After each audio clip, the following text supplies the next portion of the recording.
Titayanyu Mahatera dengan tema pada malam hari ini adalah Meta Bawana.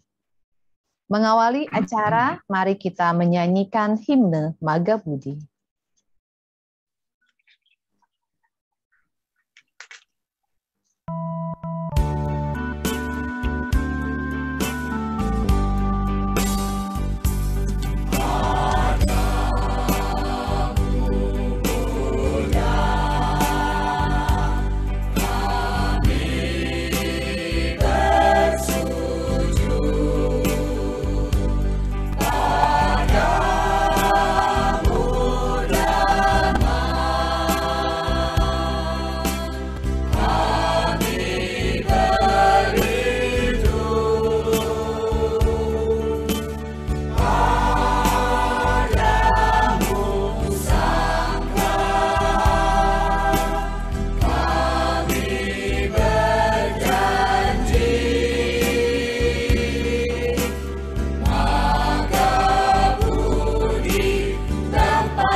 Pembacaan Pubbabhagana Makara. Handamayang buddhasa bhagavato Pubbabhagana Makarang karomakse namo tassa bhagavato arahato samma sambuddhassa namo tassa bhagavato arahato samma sambuddhassa namo tassa bhagavato arahato samma sambuddhassa.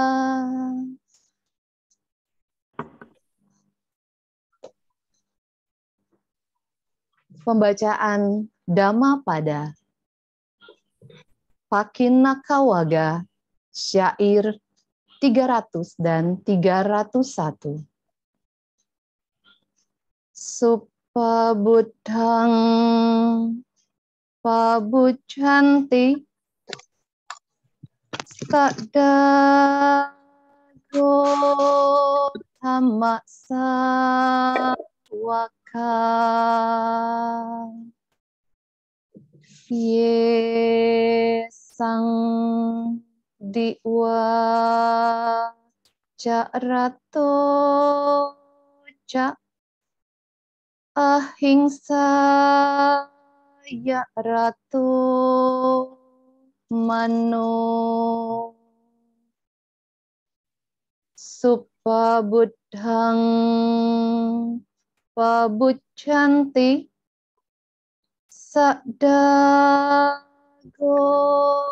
dhamasa waka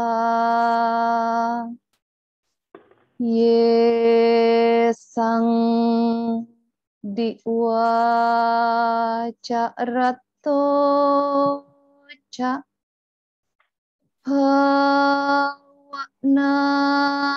ya ratu makno.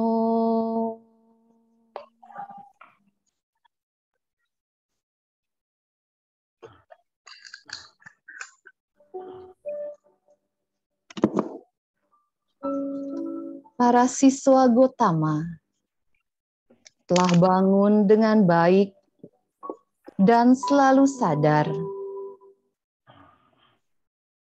Sepanjang siang dan malam, mereka bergembira dalam keadaan bebas dari kekejaman. Para siswa Gotama telah bangun dengan baik dan selalu sadar. Sepanjang siang dan malam, mereka bergembira dalam ketentraman samadhi. Sabe sata bhavantu sukhitata. Semoga semua makhluk berbahagia. Sadu, sadu, sadu.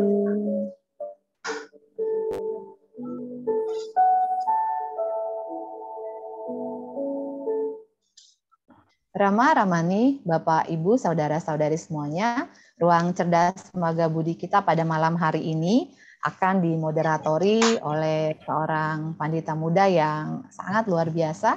Tentu kita sudah kenal beliau ya. Beliau adalah Pandita Muda Suhendri. Sebelum saya membacakan profil dari moderator, saya akan bacakan terlebih dahulu petunjuk partisipan. 1, silakan mengambil posisi duduk yang nyaman, sopan, tidak berbaring, dan tidak sambil makan. 2, narasumber akan memaparkan materi selama 45 menit. Ketika pemaparan berlangsung, mikrofon akan di-mute oleh host. 3, pada sesi tanya-jawab bisa mengklik raise hand atau mengetik di kolom chat dengan menyebutkan nama, asal, serta pertanyaan. 4, menuliskan nama asli di display profile. Dan yang kelima, setelah acara selesai akan ada berbagi jasa kebajikan dengan melakukan patidana.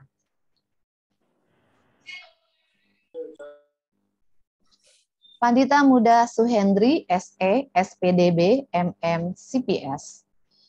Beliau merupakan dosen di Universitas Budi Dharma dan STAB Dharma Widya, HRD di Narada School, penyuluh agama Buddha Kementerian Agama RI. Saat ini menjabat sebagai Wakil Ketua PC Maga Budi Kota Tangerang.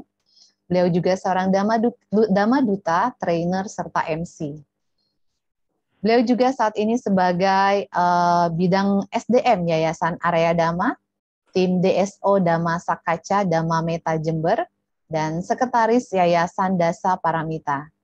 Saat ini sedang menyelesaikan pendidikan pasca sarjana, Magister Pendidikan Buddha. Prestasi yang pernah beliau capai diantaranya sebagai upacarika Maga Budi terbaik se-Indonesia di tahun 2013. Juara 1 Lomba Ceramah Dhamma Provinsi Banten, serta juara 1 Lomba Ceramah Dhamma se-Indonesia tahun 2017. Luar biasa sekali moderator kita pada malam hari ini. Untuk itu kepada Rama Suhendri, disilakan untuk memandu acara Dhamma Talk malam ini. Terima kasih Upacarika Rina Wijaya. Selamat malam Bante. Dan juga Rama Ramani, Ibu Bapak Saudara-saudari yang hadir menyaksikan acara ini baik melalui Zoom maupun melalui streaming YouTube dimanapun Anda berada. Selamat datang dalam acara Dhammasaka dan selamat datang dalam acara Ruang Cerdas Maga Budi yang diselenggarakan oleh Maga Budi dari seluruh Indonesia. Terpujilah Sang Buddha, Namo Buddhaya. Semoga kita semua berbahagia, Suki Hontu. Pada malam hari ini, sesuai dengan informasi yang kami sampaikan bahwa kita akan bersama-sama belajar tentang salah satu jantung ajaran Buddha, yaitu mengenai pengembangan batin. yakni bagaimana kita membersihkan batin kita melalui sebuah latihan. Latihan itu bernama metta bawana. Bagaimana metta bawana ini kita bisa kenal, kita pelajari, dan juga kita bisa praktikkan dalam kehidupan kita sehari-hari. Pada malam hari ini kita akan bersama-sama belajar dengan seorang biku yang memang melatih diri untuk menjadi seorang yang memang benar-benar mempraktikkan metta bawana. Kita akan lihat dulu sama-sama Rama-Ramani, Ibu Bapak Saudara-saudari, dari profil beliau. Pembicara kita pada malam hari ini bernama Yang Mulia Biku Tita Nyano Mahathera. Pentabisan Upasampada beliau sebagai biku di Wat Bowen, Wihara, Bangkok, Thailand pada tanggal 4 Juli 1999. Nama penabis beliau yaitu Pra Uagama dengan guru penabisan atau Kamawacarya Tan Chaukun Pra Widudarmon. Widudhamabon maksudnya. Lalu beliau sebagai anggota Dewan Kehormatan Adikarana Sabha Sangga Theravada Indonesia. Rama-Ramani, Ibu Bapak, Saudara-saudari, itu singkat profil dari beliau. Untuk itu, mohon berkenan kepada Bante untuk menyampaikan tentang metta bawana. Kepada Bante Tita Nyano, disilakan. Ya, baik, Romo Suhendri. Ya. Selamat malam semuanya. Seperti yang tadi dikatakan oleh Rama Suhendri tadi, bahwa metta bawana merupakan salah satu jantung dari ajaran atau praktik agama Buddha. Karena kita tahu bahwa praktik agama Buddha pada dasarnya bisa dibagi menjadi 3 kelompok besar, yaitu sila, samadhi, dan panya. Dan praktik metta bawana itu masuk kategori samadhi, ya. Kemudian dalam level tertentu juga bisa dikatakan merupakan bagian dari pengembangan panya. Jadi oleh karena itu, metta bawana merupakan suatu bagian yang sangat penting bagi praktek umat Buddha. Baik, saya akan langsung masuk ke materi.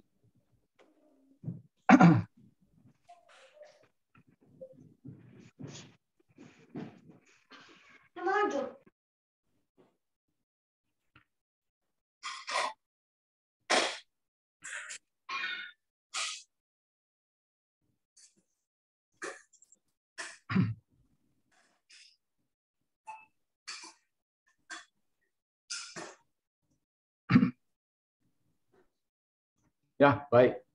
Kelihatan ya, sudah kelihatan full screen ya. Ya, terlihat, ya, Bante. Oke. Ya, topik kita ya metta bawana, ya selayang pandang lah, ya karena tidak terlalu mendalam juga. Ya, jadi pertama-tama kita ini dulu, kita memahami dulu istilah yang kita pakai. Ya, kata metta seringkali kita terjemahkan sebagai cinta kasih, atau sebetulnya secara harafiah artinya keramahan atau kehangatan, karena kata metta itu berasal dari kata mita. Mita itu mitra. Mitra itu teman, sahabat. Jadi metta itu adalah suatu sikap yang dimana kita itu sikap dari kita seolah-olah kita sedang berhadapan dengan seorang sahabat yang kental, sahabat yang sangat dekat begitu. Ya, kemudian secara definisi ya dari Sutta Nipata Atthakatha dari buku komentar dikatakan bahwa metta itu adalah keinginan untuk memberikan kemaslahatan atau manfaat dan kebahagiaan kepada pihak lain. Kadang-kadang di Indonesia kata meta itu juga diterjemahkan sebagai cinta universal. Kalau cinta universal itu ditafsirkan sebagai cinta kasih hanya untuk semua orang, sebetulnya kurang tepat kalau ditafsirkan secara demikian. Karena meta itu sebetulnya bisa juga ditujukan kepada satu individu. Ya, jadi meta itu tidak harus ditujukan kepada semua makhluk atau semua manusia gitu. Tidak, itu bisa juga ditujukan kepada satu individu saja. Ya. Kemudian kata yang kedua dari kata meta bawana itu adalah bawana. Secara harafiah, bawana berarti hal mewujudkan atau menumbuhkan atau hal mewujudkan, hal menumbuhkan, hal mengembangkan. Atau dalam konteks meditasi itu artinya pengembangan batin.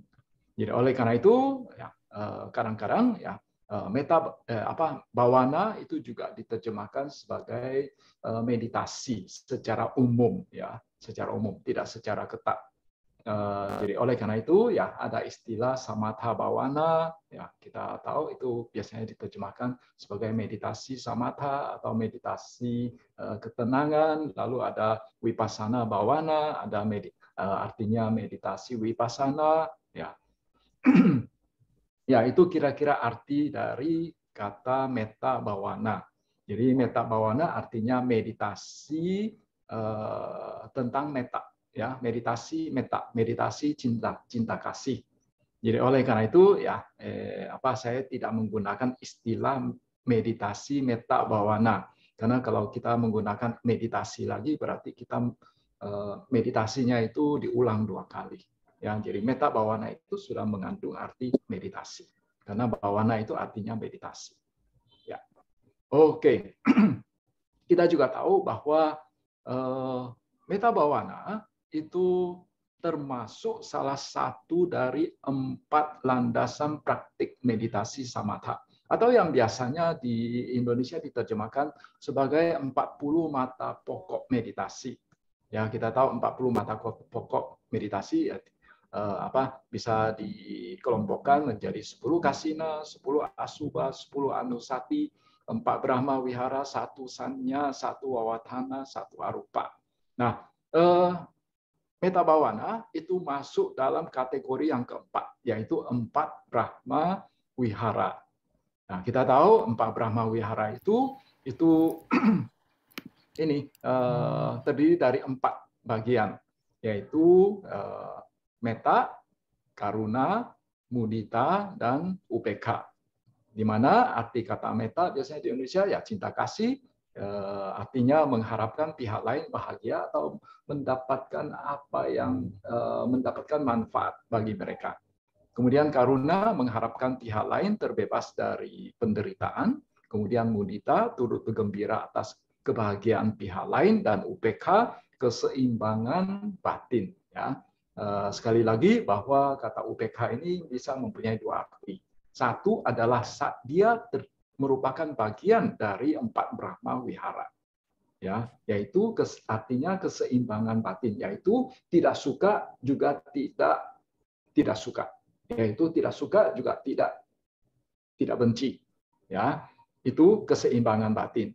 Arti UPK yang lain adalah perasaan netral, yaitu bukan bahagia pun bukan menderita. Nah, itu adalah wedana, itu adalah perasaan. Ya, jadi hati-hati. Jadi kalau di dalam Abhidhamma, ya UPK dengan pengertian keseimbangan batin itu biasanya digunakan istilah tatra majatata. Oh ya. Ini saya agak cerewet di dalam hal ini karena seringkali di masyarakat masih sering terjadi kerancuan dalam penggunaan istilah perasaan netra itu dikatakan merupakan tidak suka maupun tidak benci gitu. Bukan. Tidak suka maupun tidak benci itu bukan perasaan. Itu adalah suatu sikap batin. Ya, suatu sikap batin, yaitu dia sebagai salah satu bagian dari 4 Brahma Wihara. Dan pengertiannya adalah keseimbangan batin. Nah, kalau perasaan netral itu sebetulnya lebih tepatnya di dalam sutta lebih banyak digunakan istilah bukan bahagia pun bukan menderita. Jadi pokoknya waktu kita sedang mengalami suatu perasaan di mana kita tidak bisa mengatakan perasaan itu adalah bahagia pun itu bukan menderita. Nah, kita sulit untuk mengidentifikasi itu sebagai bahagia atau menderita. Nah, itu namanya netral. Itu namanya UPK. Ya, kemudian mungkin kalian lihat di layar ada ditulis 3. Ya, 3 ini artinya jana ketiga. Jadi kalau bagi mereka yang berlatih 4 Brahma Wihara itu paling tinggi bisa mencapai jana 3. Oke. Nah, metta bhavana itu biasanya orang melatih metta bhavana itu mempunyai 2 tujuan. Ya, minimal 2 tujuan lah, ya. Satu adalah memancarkan metta, ya, dengan dalam pikiran sejumlah manfaat dari metta itu sendiri. Ya, kalau kita sering memancarkan metta, kita akan mendapatkan sejumlah manfaat. Kemudian tujuan yang kedua adalah mencapai jana. Nah, di dalam Anguttara Nikaya itu ada disebutkan 11 manfaat metta, yaitu 11 manfaat yang bisa didapatkan oleh mereka yang sering memancarkan metta. Ya, satu adalah dia bisa tidur dengan nyaman, ya. Maksud itu dia bisa pergi tidur, ya, dengan batin yang dengan damai gitu, ya, tidak ada kekhawatiran, tidak ada kecemasan. Kemudian ia bisa bangun dengan nyaman.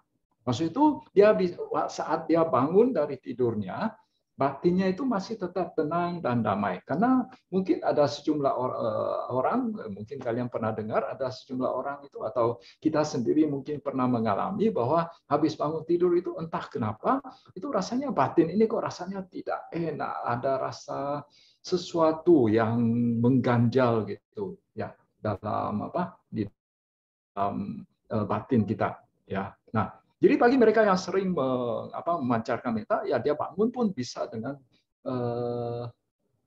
kondisi batin yang tenang tanpa kecemasan, nyaman begitu. Kemudian ia tidak mengalami mimpi buruk. Ya, jadi dia tidak mengalami mimpi-mimpi yang aneh-aneh, yang menakutkan. Yang biasanya itu kalau mengalami mimpi buruk, orangnya waktu sedang mengalami mimpi buruk itu bisa teriak-teriak misalnya. Ya, misalnya dia dikejar oleh orang jahat, dia dikejar oleh binatang buas, dia jatuh dari tempat yang tinggi, ya, dan lain sebagainya. Ya, jadi dia tidak akan mengalami hal-hal seperti itu.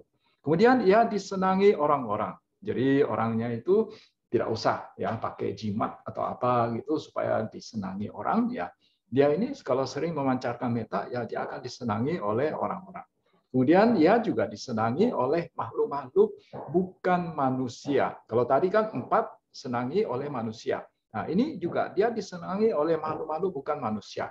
Biasanya bahasa Palinya itu artinya amanusa, ya, misalnya peri, makhluk halus, hantu, yaka, dan sebagainya.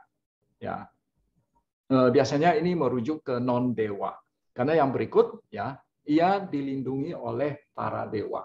Jadi dia bukan hanya disenangi oleh para dewa, tapi dia juga akan dilindungi oleh para dewa. Dia bisa dilindungi oleh para dewa, ya, berarti para dewa itu sudah senang sama dia. Kalau dewa tidak suka sama dia, bagaimana para dewa mau melindungi dia? Ya, jadi para dewa juga suka melindungi dia. Kalau dia ada apa-apa, bisa membantu dia menghindarkan sejumlah hal yang tidak baik. Ya, itu jadi tidak perlu minta-minta ke para dewa untuk melindungi kita. Ya, kalau kita sering memancarkan metta itu otomatis. Ya, para dewa pun akan melindungi kita. Kemudian ia tidak mempan oleh api, racun, atau senjata tajam. Ya, tentu saja ya dalam hal ini kalau meditasi metanya itu atau meta bawananya itu sudah mencapai tingkat yang cukup advance, ya, cukup dalam, ya, cukup jauh. Ya, kemudian ia cepat memasuki samadhi. Jadi sebetulnya ya meditasi meta bawana ini sering juga digunakan sebagai sarana untuk supaya bisa cepat masuk dalam keadaan samadhi. Kemudian air mukanya jernih, bersinar, wajahnya cerah. Ya, jadi mukanya itu berseri-seri. Ya, pokoknya kalau kita lihat air mukanya itu rasanya senang, ya, rasanya tenang. Ya. Kemudian ia tidak bingung pada saat meninggal, karena walaupun kita sering mendengar orang mengatakan bahwa telah meninggal si A, ya, dengan tenang gitu, tapi sebetulnya ya itu hanya suatu ungkapan saja, tapi kenyataannya itu seringkali waktu menjelang meninggal ya orangnya tidak tenang, diliputi oleh kecemasan, oleh ketakutan, oleh kemarahan, oleh kebencian. Ya, jadi sebetulnya tidak mudah pada saat kita menjelang meninggal itu bisa betul-betul meninggal dengan tenang, tidak ada kebingungan gitu. Ya, tidak ada kecemasan. Kemudian yang ke-11 adalah bila belum menembusi yang tertinggi, maksudnya belum mencapai nibbana, yaitu kesucian yang tertinggi, berarti dia masih akan terlahir lagi. Nah, kalau dia masih akan terlahir lagi, dia akan terlahir di alam Brahma. Tentu saja ini dengan syarat bahwa dengan latihan meta bawana ini dia sudah bisa mencapai jana, sehingga ya dia akan terlahir di alam Brahma. Ya, memang kita harus hati-hati dengan membaca sutta. Jadi seringkali di dalam sutta itu ucapan Sambuddha itu hanya ringkas, ya. Tapi sebetulnya kita sebetulnya butuh sejumlah catatan kaki, butuh penjelasan, ya. Jadi kalau misalnya kita secara harafiah mengatakan dia akan terlahir di alam Brahma, ya, tanpa syarat apapun, ya. Jadi sepertinya itu kurang pas, ya. Jadi sebetulnya harus ya dia bisa terlahir di alam Brahma kalau dengan meta bawana itu dia bisa mencapai jana, ya, karena tidak semua orang setelah berlatih meta bawana itu bisa mencapai jana. Nah, kemudian jadi itu adalah sejumlah manfaat dari orang yang manfaat yang bisa didapatkan oleh orang yang sering memancarkan meta, sehingga ya di sini dikatakan ya itu berlatih meta bawana tujuannya itu supaya kita bisa memancarkan meta, karena sering memancarkan meta ya kita bisa mendapatkan manfaat-manfaat seperti itu. Di samping itu, di dalam Welama Sutta, Sang Buddha juga ada mengatakan, Sang Buddha juga ada membeberkan tingkatan-tingkatan pahala dari sejumlah perbuatan. Ya, jadi dalam Welama Sutta, Sang Buddha mengatakan kalau berdana atau memberi makan kepada mereka yang sudah sempurna dalam pandangannya, ya, alias sudah tidak berpandangan salah lagi, dan ini merupakan sinonim dari mereka yang sudah mencapai sotapanna. Karena bagi mereka yang sudah mencapai sotapanna kan dikatakan sudah menghilangkan tiga kotoran batin atau 3 belenggu, yaitu keraguan-raguan, kemudian apalagi pandangan salah tentang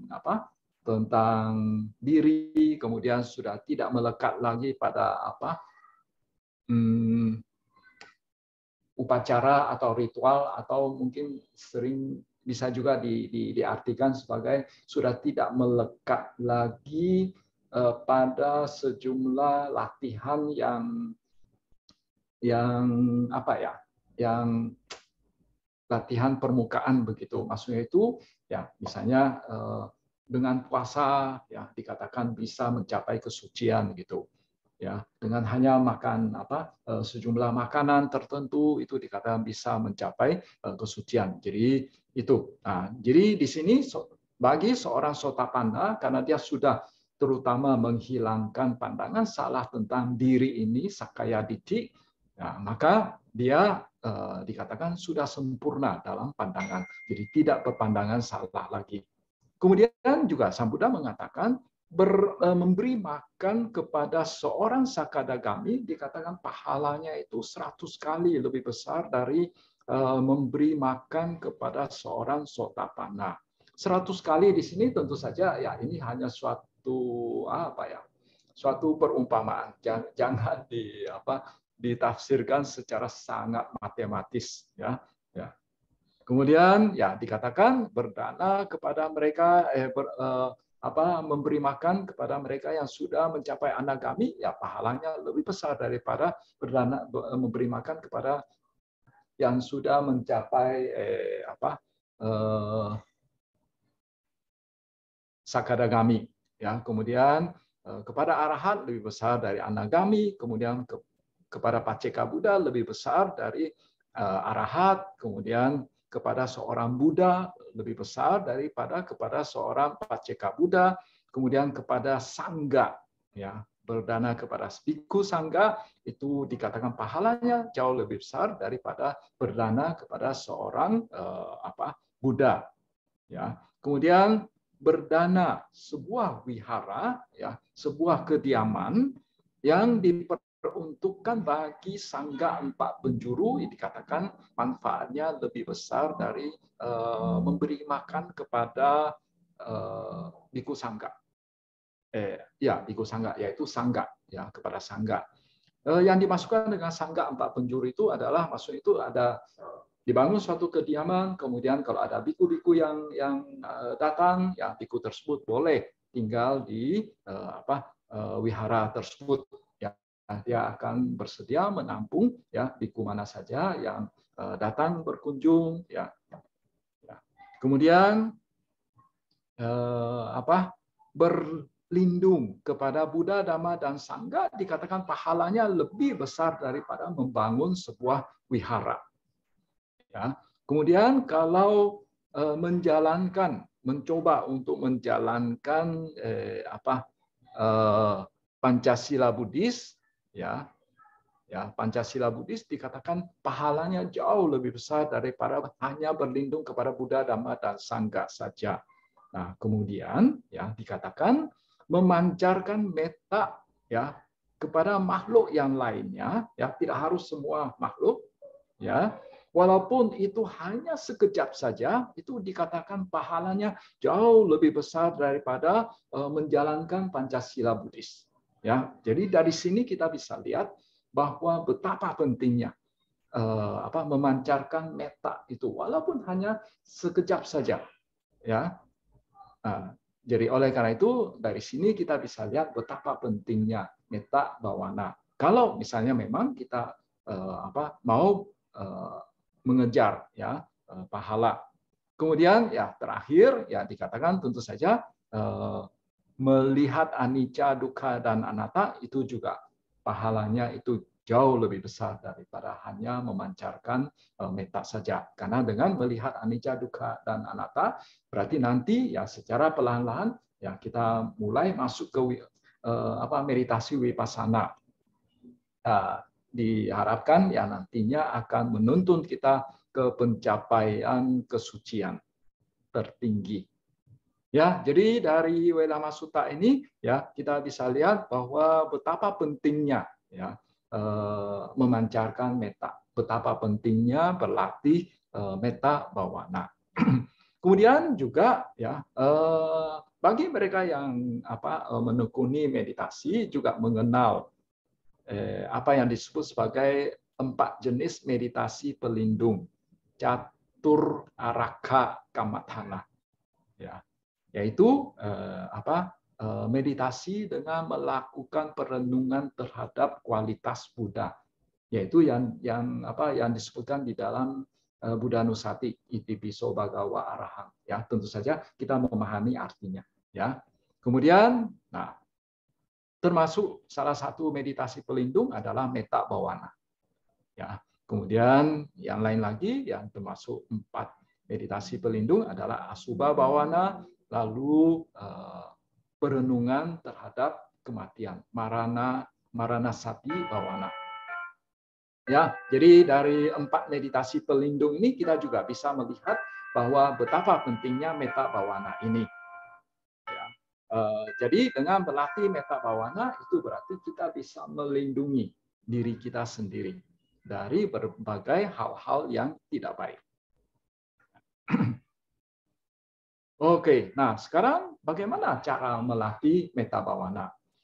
Biasanya yang paling simpel biasanya di wihara pada saat kebaktian seringkali dikatakan ya mari kita melakukan meditasi cinta kasih metta bhavana ya dengan cara mengucapkan semoga semua makhluk hidup berbahagia ya mengucapkan kata-kata semoga semua makhluk hidup berbahagia berulang-ulang di dalam hati ya ya sebetulnya secara ketat itu tidak bisa dikatakan metta bhavana. Itu hanya sebagai suatu langkah awal saja untuk menuju ke latihan metta bhavana. Ya, sebetulnya kita juga tidak perlu berkecil hati bahwa wah kalau begitu kita tidak usah melakukan itu saja. Karena itu kan bukan arti sebenarnya dari metta bhavana. Tidak, kita juga perlu harus realistis. Karena umumnya yang datang ikut kebaktian di wihara itu mereka belum begitu mahir dalam hal meditasi sehingga kalau kita minta mereka melakukan metta bhavana dalam arti sesungguhnya ya pengertian metta atau apa yang namanya metta itu saja mereka itu tidak paham. Bagaimana bisa melakukan metta bhavana? Ya, memancarkan metta. Apa sih itu metta? Ya, seringkali umat itu sering bertanya seperti itu. Oleh karena itu, ya saya pikir kalau kita mau realistis, ya udahlah. Sebagai tahap awal, coba dulu membuat ya pikiran mereka itu tidak lari ke sana kemari, ya tidak hanya fokus pada satu hal saja, yaitu pada pengucapan semoga semua makhluk hidup berbahagia. Dengan cara seperti itu, bagi kebanyakan umat itu akan lebih gampang untuk dipraktekkan. Ya, lebih gampang bagi mereka untuk bermeditasi daripada yang tinggi-tinggi mereka sambil walaupun mereka duduk diam tapi pikirannya itu lari ke sana kemari. Itu kurang efektif. Ya, sebagai berlatih metta bhavana yang sesungguhnya itu ada disebutkan di dalam Visuddhimagga. Saat ini cukup banyak yang mempraktekannya. Bagaimana yang disebutkan di dalam Visuddhimagga? Dikatakan bahwa pada saat kita berlatih metta bhavana, ya, jadi tentu saja objeknya itu harus makhluk hidup. Ya, objeknya harus makhluk hidup dan untuk langkah awal, untuk tahap awal bagi seorang pemula, seyogianya menghindari 2 objek. Ya, 2 jenis objek, yaitu lawan jenis dan orang mati. Jadi lawan jenis itu artinya bahwa bila seorang meditator dia adalah seorang pria, maka dia tidak boleh untuk tahap awal ya, untuk yang tahap paling awal itu dia tidak boleh menggunakan wanita sebagai objek meditasinya. Demikian pula sebaliknya. Kalau meditatornya adalah seorang wanita, maka dia tidak boleh menggunakan laki-laki sebagai objek meditasinya. Ya. Kemudian juga dia tidak boleh menggunakan orang mati sebagai objek meditasinya. Kalau dia berlatih metta bhavana dengan tujuan untuk mencapai jhana. Ya, berarti bahwa kalau dia tidak mempunyai tujuan untuk mencapai jhana, boleh saja dia objeknya itu adalah orang mati. Ya, biasanya itu orang menggunakan orang mati itu sebagai objek dari pemancaran meta bawana biasanya itu gini, dia mempunyai seorang sanak famili yang sudah meninggal. Dia mau memancarkan meta kepada yang sudah meninggal tersebut. Ya, masalahnya ya dia juga tidak tahu ini sanak familinya itu setelah meninggal terlahir di alam mana, dia juga tidak tahu. Oleh karena itu, ya biasanya ya paling yang bisa dilakukan adalah kita membayangkan wajah dari orang yang sudah meninggal tersebut, lalu kita pancarkan meta kepada orang tersebut. Kalau menurut pendapat pribadi saya, ya pendapat pribadi ya, kalau tujuannya tidak untuk mencapai jana, ya menurut saya oke-oke saja. Ya, oke-oke saja. Maksud itu kita memancarkan meta kepada mendiang begitu.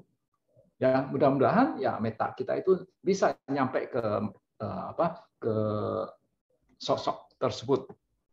Ya, tapi kalau misalnya memang kita tujuannya itu untuk mencapai jana, itu tidak bisa.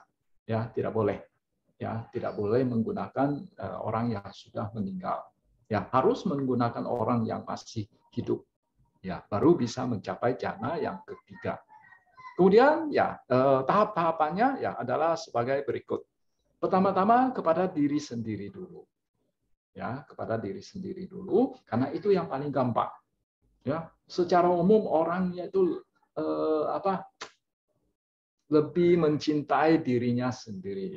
Walaupun akhir-akhir ini ada satu video ya yang menceritakan cukup banyak orang yang sebenarnya lupa mencintai dirinya sendiri. Tapi secara umum ya orang umumnya itu egois ya. Jadi dia lebih mencintai dirinya sendiri. Dan untuk mendapatkan feeling meta itu ya, karena feeling meta ini sering sulit untuk didapatkan.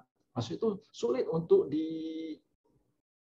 dibayangkan atau sulit untuk misalnya kita mengatakan saya mau memancarkan meta kepada si A, tapi orangnya bingung ini meta itu seperti apa ya. Nah, untuk mendapatkan pemahaman tentang meta itu bukan pemahaman ya, feeling tentang meta itu ya itu biasanya diawali dengan ini dulu, ke diri sendiri dulu.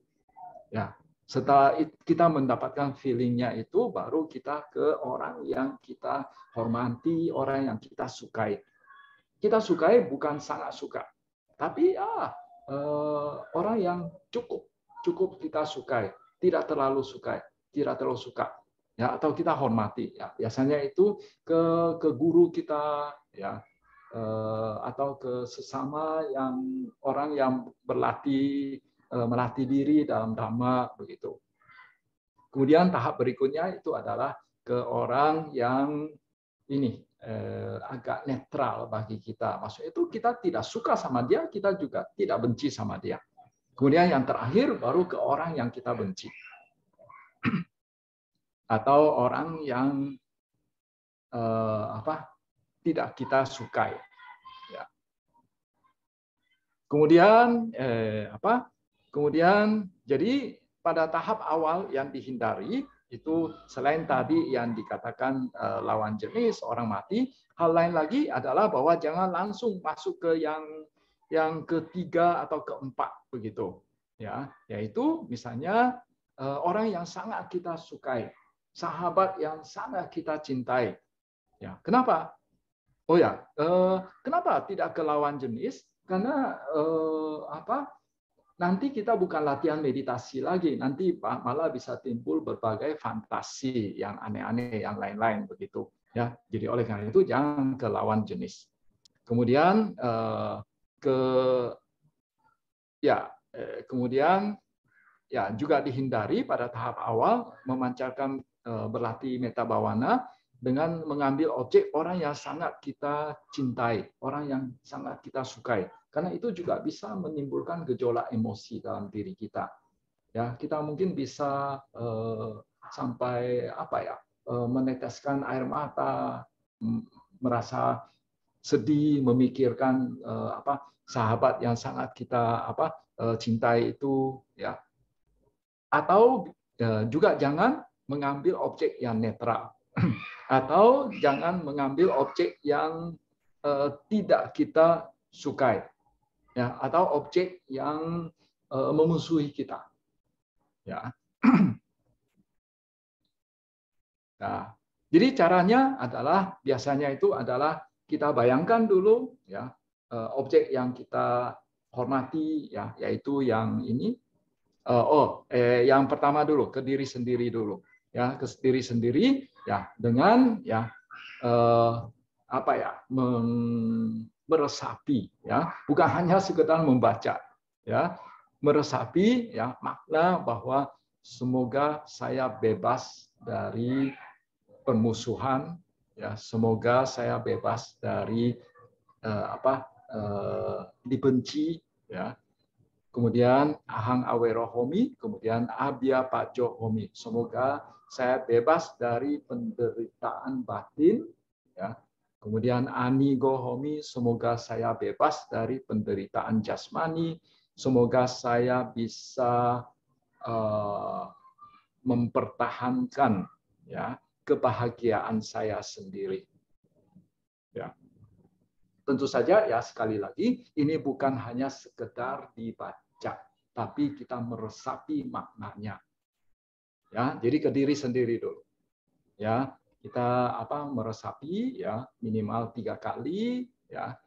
Nah, ketika sudah dapat feeling metanya ya, baru kita pilih satu sosok yang masuk kategori pia di sini, yaitu orang yang kita sayangi, orang yang kita hormati, tapi tidak amat sayang. Ya, ya. Jadi kita juga meresapi makna bahwa semoga si A ini dia bebas dari permusuhan, semoga dia bebas dari penderitaan batin, semoga dia bebas dari penderitaan jasmani, semoga dia bisa mempertahankan kebahagiaan dirinya sendiri. Lalu waktu kita membayangkan sosok tersebut, kita bayangkan dia sedang berada dalam kondisi yang bahagia. Ya. Jadi kita lakukan ini berulang-ulang ya, 4 tahap, yaitu awera, lalu abya paja, lalu aniga, lalu sukhi atanang, pariharanam. Ya. Nah, itu 4 tahap. Ya. Setelah itu ganti lagi. Ini yang menurut Visuddhimagga. Ganti lagi sosok yang lainnya. Sosok B. Tapi masih dalam masuk kategori pia ini yang nomor 2.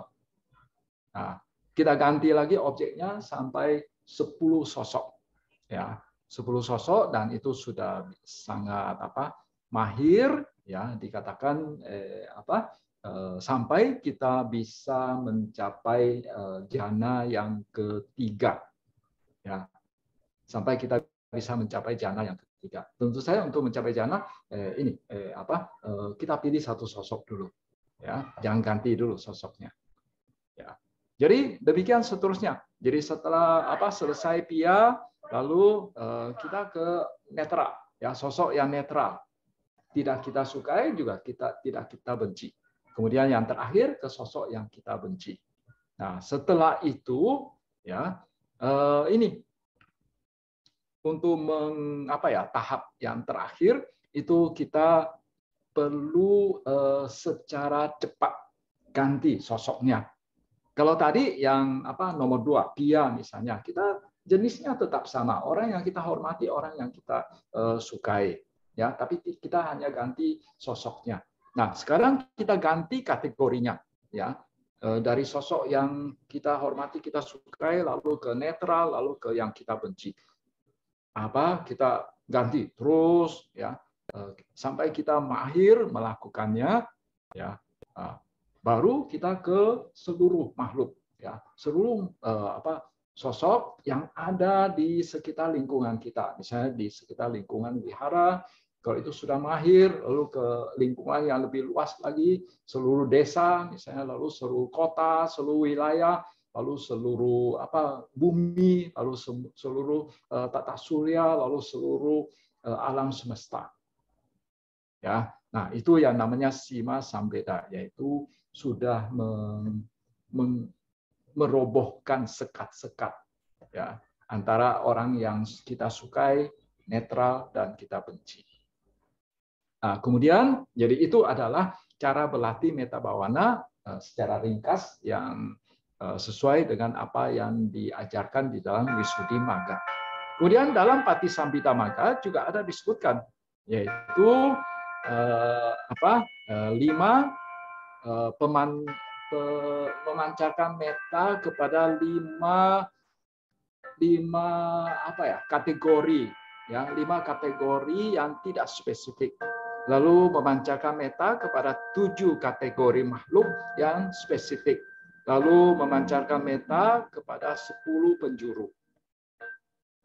Ini sebetulnya latihan meta bawana baik secara Wisudimagga maupun secara Patisambhidamagga, sebetulnya itu bisa kita lihat bisa kita lihat di Indonesia juga cukup populer yang meta chant atau meta chanting.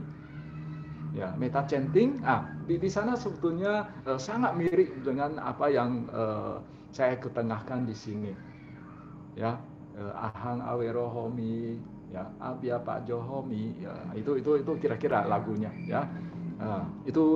Lagu itu sebetulnya adalah lagu rakyat dari Myanmar, ya, lagu rakyat Myanmar. Tapi sepertinya sudah menyebar ke seluruh dunia, ya, disukai, ya, oleh umat Buddha di seluruh dunia, ya. 5 memancarkan meta kepada 5 kelompok makhluk yang tidak spesifik, yaitu kepada Sabbe Satta, makhluk hidup secara umum, Sabbe Panna, ya, semua makhluk yang bernapas. Kalau menurut Atthakatha ini merujuk ke makhluk yang mempunyai 5 kanda. Kemudian Sabbe Bhuta, semua makhluk makhluk halus begitu, ya, yaitu makhluk yang mempunyai 1 sampai dan 4 kanda, ya. Kemudian semua individu Sabbe Pugala, lalu semua ini yang agak Atta Bawa Pariya Panna, maksudnya itu semua makhluk yang dibatasi oleh fisik, maksudnya itu semua sosok yang dibatasi oleh fisik, alias bahwa semua makhluk, ya, semua makhluk yang memiliki batin dan jasmani. Yang nomor 5 maksudnya seperti itu. Kemudian, ya, 7, ya.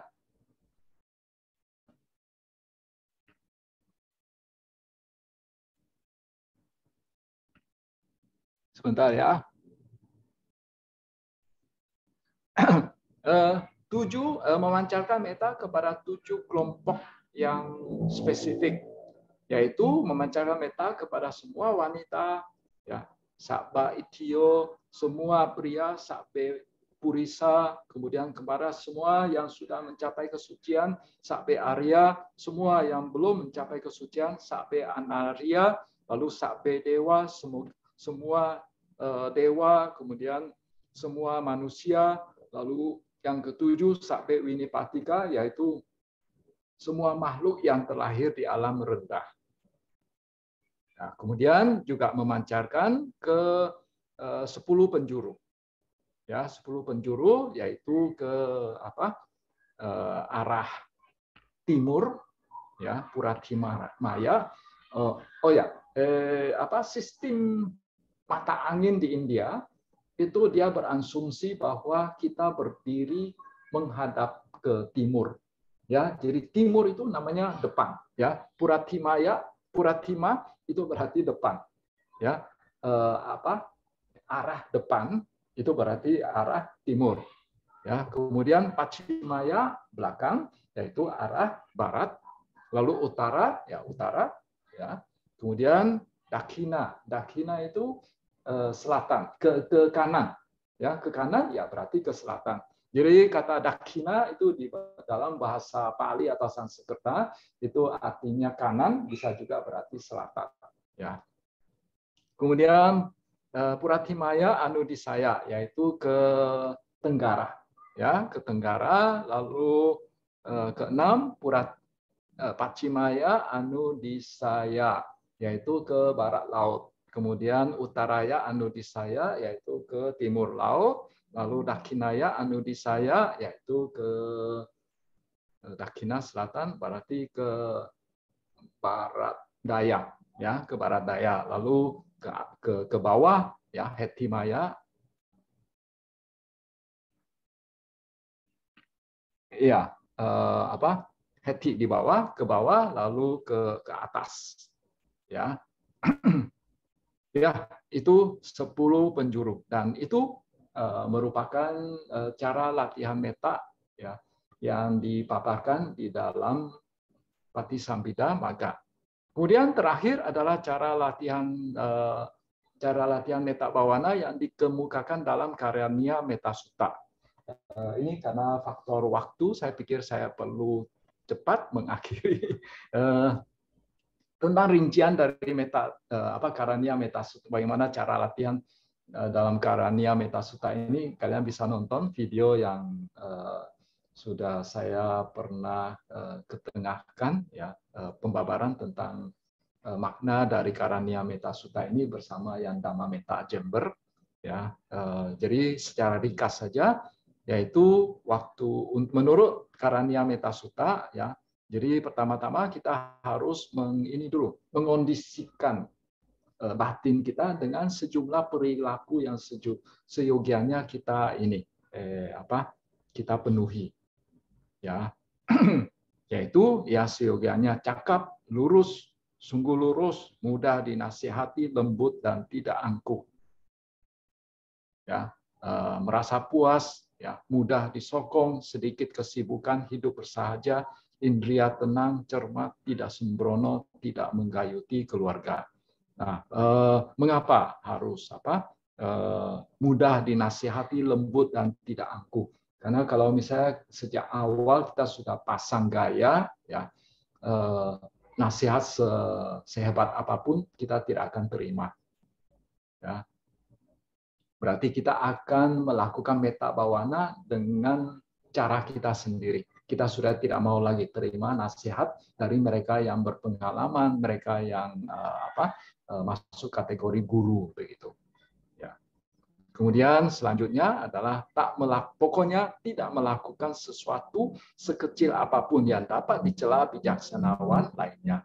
Karena kita tahu bahwa salah satu fungsi dari sila adalah bahwa tidak akan timbul penyesalan dalam diri kita, ya, termasuk waktu kita sedang bermeditasi, ya. Jadi kalau sila kita tidak bagus, waktu sedang meditasi akan sering muncul hal-hal yang tercela yang pernah kita lakukan. Nah, itu akan sangat mengganggu. Nah, kalau misalnya kita berusaha untuk tidak melakukan hal-hal yang bisa dicela, maka nanti waktu meditasi kita bisa meditasi lebih mulus. Ya. Nah, kemudian, ya, dalam Karaniya Metta Sutta, ya, Sang Buddha setelah itu ya mulai mengajarkan mengembangkan metta. Ya, semoga bahagia dan aman tentram, semoga semua makhluk hidup bahagia. Kemudian makhluk hidup apapun adanya tanpa kecuali yang tergerak ataupun yang kokoh, yang panjang dan lain sebagainya. Jadi kalau misalnya kita secara umum saja memancarkan metta ya kepada satu kelompok besar, itu biasanya membuat batin kita itu lebih mudah untuk berkelana. Tapi kalau misalnya kita spesifik dulu ke satu tipe, satu jenis, satu sosok, itu bisa lebih gampang. Oleh karena itu Sang Buddha ya merinci, ya, yang dimasukkan semua makhluk hidup itu apa saja. Oh, yang tergerak, yang terkokoh, yang panjang, yang besar dan lain sebagainya. Ini masih dalam ini. Kemudian ya lebih lanjut lagi, ya Sang Buddha mengatakan tidak menipu satu sama lainnya, tidak menghina siapapun dimanapun, tak seyogianya karena marah dan benci mengharapkan saling mengharapkan menderita. Ya namanya memancarkan cinta kasih metta, ya janganlah menumbuhkan kebencian lagi, ya diupayakan. Ya kemudian bagaikan sang ibu dengan nyawa melindungi putra tunggalnya sendiri. Ya, itu adalah bagaimana kita merasakan yang namanya metta itu. Ya, demikian pula terhadap semua makhluk hidup. Kembangkanlah pikiran yang tiada hingga empat Brahma Vihara ini seringkali juga disebut sebagai empat apamanya. Apamanya itu batin yang tiada batasnya. Ya. Kemudian kembangkanlah pikiran cinta kasih yang tiada hingga ke segenap dunia, ke atas, ke bawah, ke samping, ya, ke 10 penjuru, ya. Tiada penghalang, tiada benci, tiada perseteruan. Kemudian baik saat berdiri, berjalan ataupun duduk. Nah, maksudnya itu kalau kita sudah mahir ya melakukan metta bhavana secara posisi duduk, maka kita bisa melakukannya itu dengan posisi apapun. Saat berdiri, berjalan ataupun duduk, saat berbaring, ya pokoknya sejauh tidak tertidur lah. Ya, dalam aktivitas sehari-hari pun bisa kita lakukan.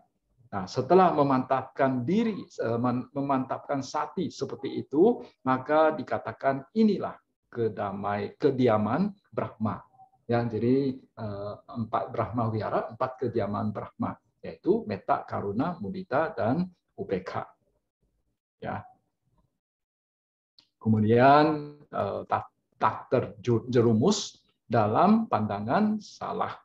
Ya, memiliki sila. Nah, berarti ini sebetulnya setelah dikembangkan ya metta dalam kehidupan sehari-hari begitu saat dengan berbagai posisi, berarti dia sudah sangat mahir ya mengembangkan metta, dan setelah dia berlatih lebih lanjut lagi ke vipassana, maka akhirnya dia akan mencapai tingkat kesucian sotapanna, yaitu tidak terjerumus dalam pandangan salah.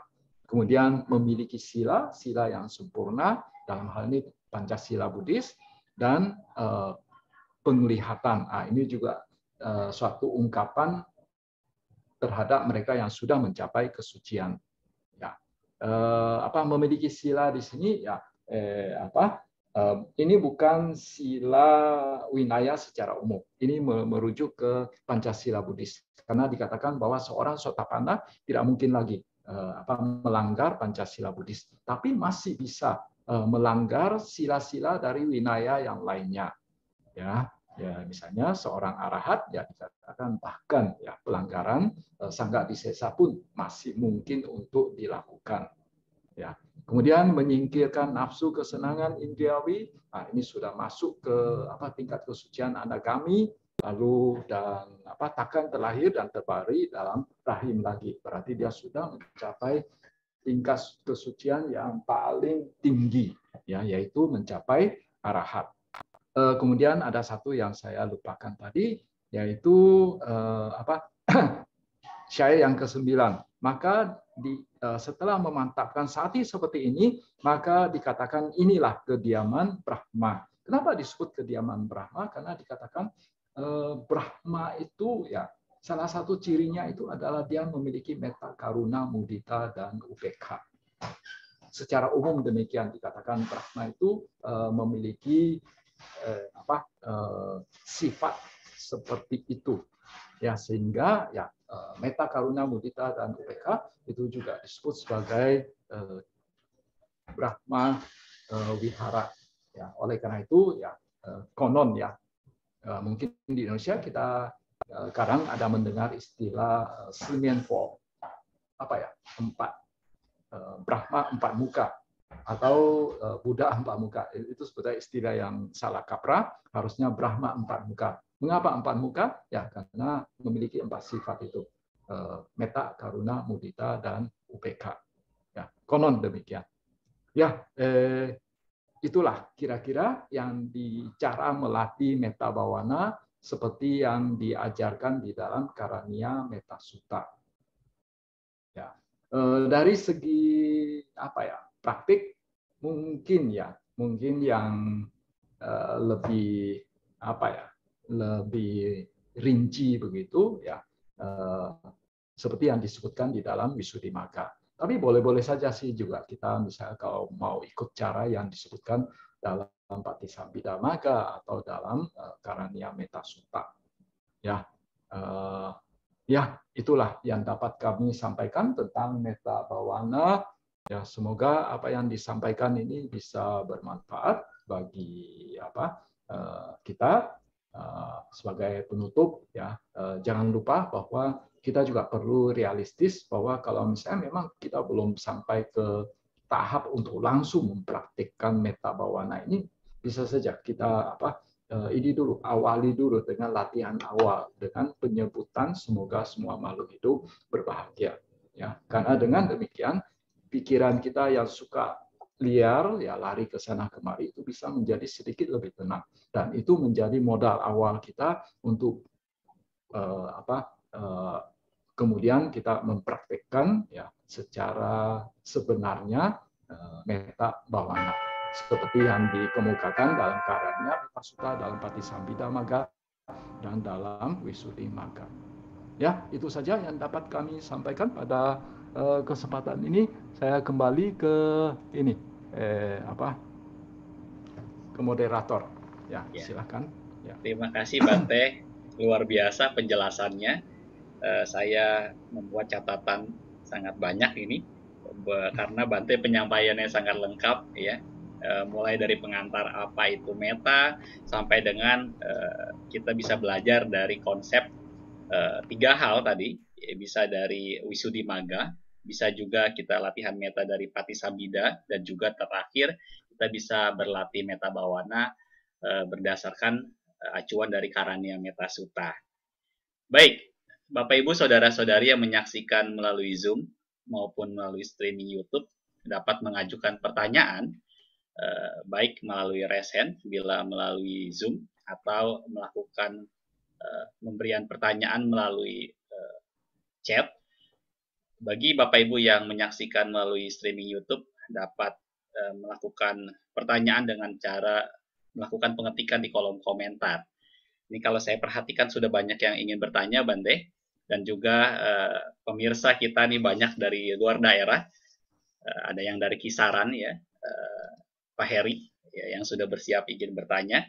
Sebentar Pak Heri ya, dan juga dari penonton lainnya. Tadi di awal-awal kita juga melihat ada sahabat kita dari US ya, dari Amerika, dan juga ada yang dari Bandung, dan juga ada yang dari Medan. Ya, luar biasa Ruang Cerdas Magabudi malam hari ini.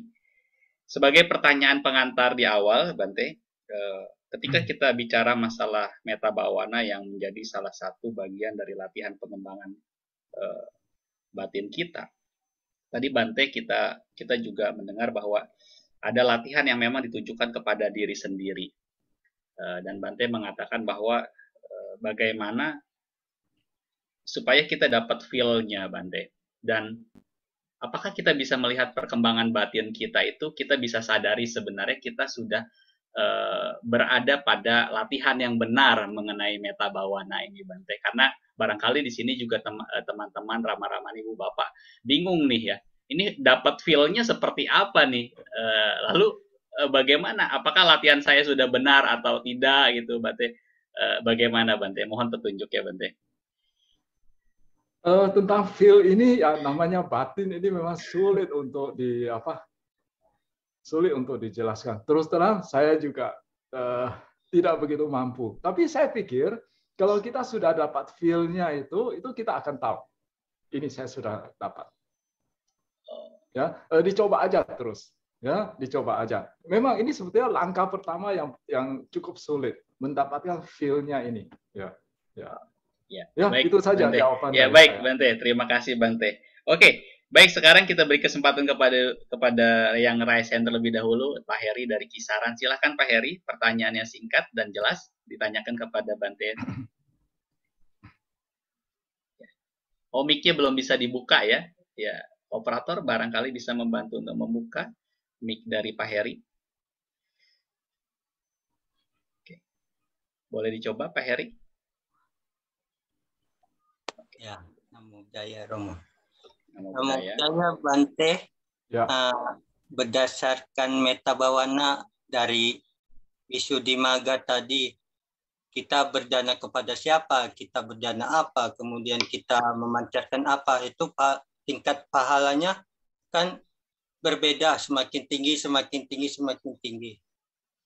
Yang jadi pertanyaan saya, apakah bawana juga memiliki tingkat pahala seperti itu? Misalnya, kita memancarkan meta kepada orang yang kita benci, itu pahalanya lebih besar daripada kita memancarkan kepada orang yang memang sudah kita sayangi. Karena kan kalau kita pancarkan meta kepada yang kita sayangi, tentunya lebih mudah daripada memancarkan meta kepada yang kita benci gitu. Terima kasih Bante.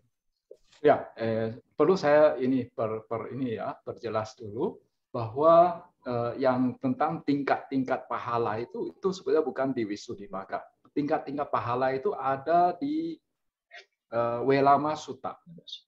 Ya, itu di Welama Sutta bahwa dikatakan memberi makan kepada seorang Sotapanna, ya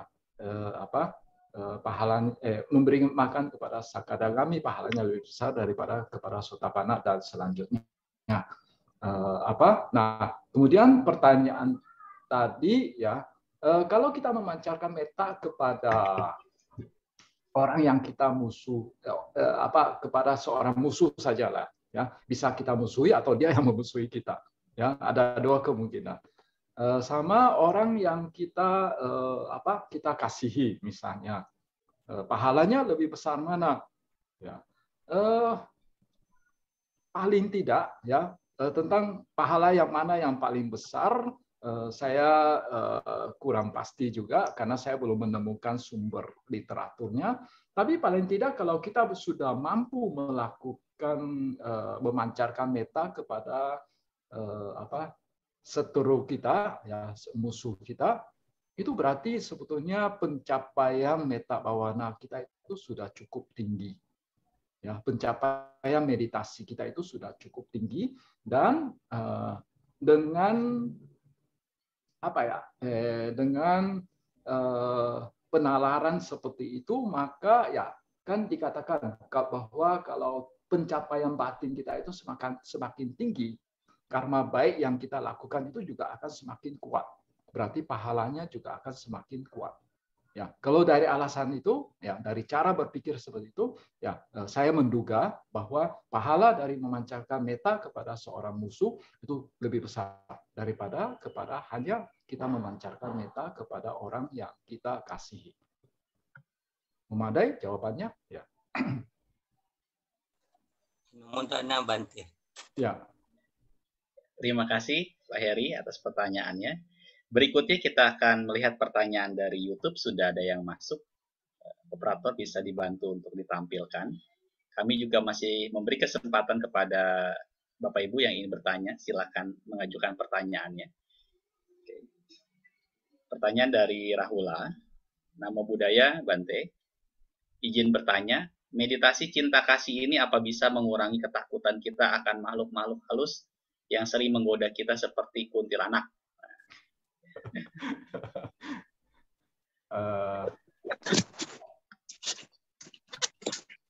Sebetulnya justru harus dibalik. Harus tidak takut dulu sama kuntilanak, baru kita bisa memancarkan metta. Karena kalau kita lagi sedang dalam ketakutan, itu boleh dikatakan sulit untuk memancarkan metta. Karena batin kita pada saat itu pada saat itu batin kita itu sedang kacau gitu. Jadi untuk memancarkan metta itu sulit sekali. Jadi pertama-tama supaya bisa memancarkan metta, kita harus menenangkan dulu batin kita. Nah, cara menenangkan batin kita ya bisa menggunakan cara yang seperti yang tadi saya katakan di tahap awal, bahwa kita mengucapkan semoga semua makhluk hidup berbahagia. Itu sebenarnya salah satu cara untuk menenangkan batin kita.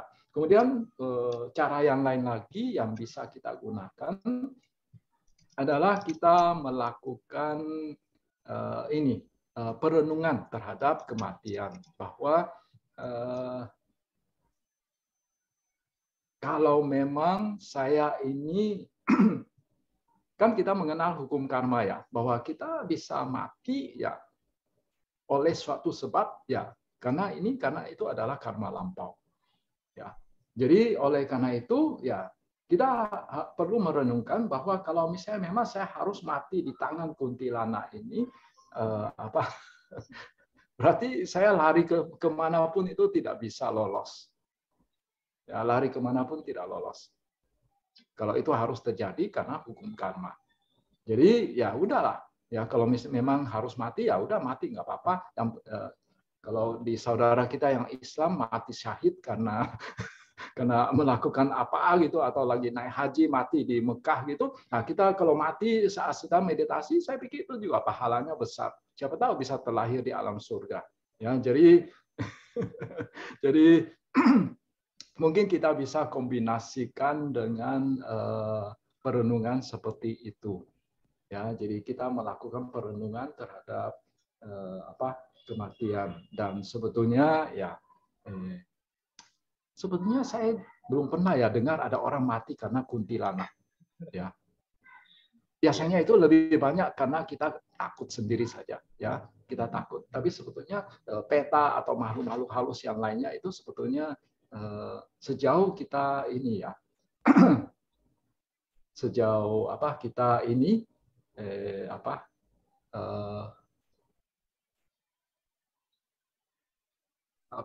sejauh kita bisa menjaga sila kita, mungkin tidak akan diganggu.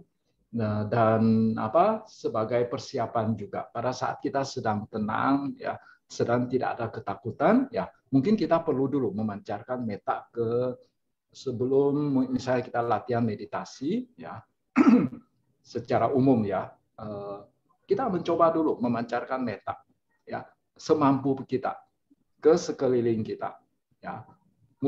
Kita harapkan semoga dengan cara seperti ini, walaupun mungkin metanya kurang kuat atau feeling tentang meta itu belum dapat, ya paling tidak kita sudah berusaha. Siapa tahu itu bisa mengurangi gangguan dari makhluk yang lain, makhluk halus gitu. Jawaban saya memadai, ya. Iya, Bante, memadai, Bante. Ya. Bante, berikutnya ada pertanyaan memang di masyarakat begini, Bante. Kadang kita mau melatih meta, tapi ada kontradiktif antara latihan meta yang dilakukan dengan laku hidup sehari-hari, Bante. Jadi dengan kata lain begini, Bante, latihan meta bawana, Bante, tapi ngegosip jalan terus, Bante. Latihan meta bawana, tapi masih suka menjelek-jelekan orang lain. Nah, berarti kan ada miss atau ada yang salah ini, Bante. Nah, bagaimana caranya supaya memang antara laku hidup kita ini sejalan dengan latihan meta yang memang kita harapkan dapat hasil yang maksimal, Bante. Apakah memang hasil meta ini memberikan dampak kepada laku hidup kita, Bante?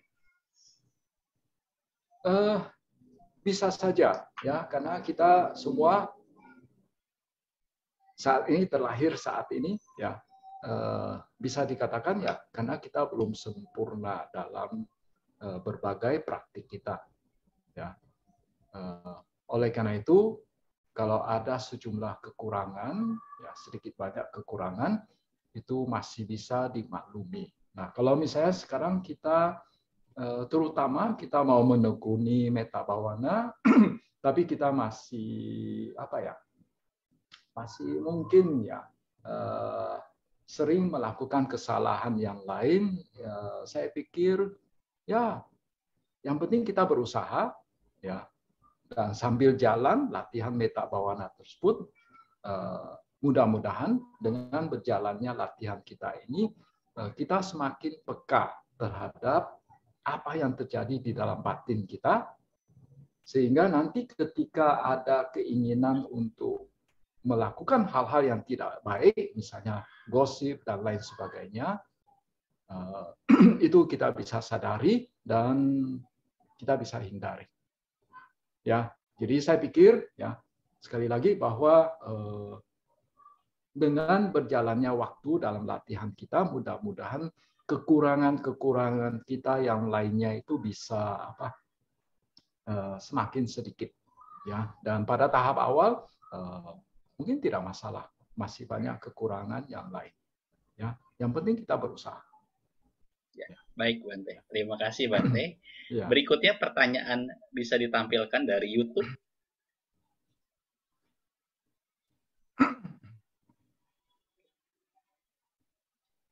Ya.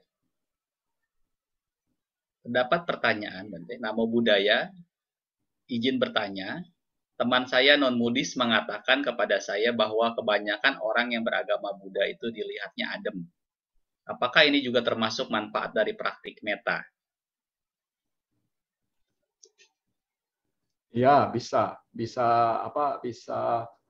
merupakan salah satu sebab.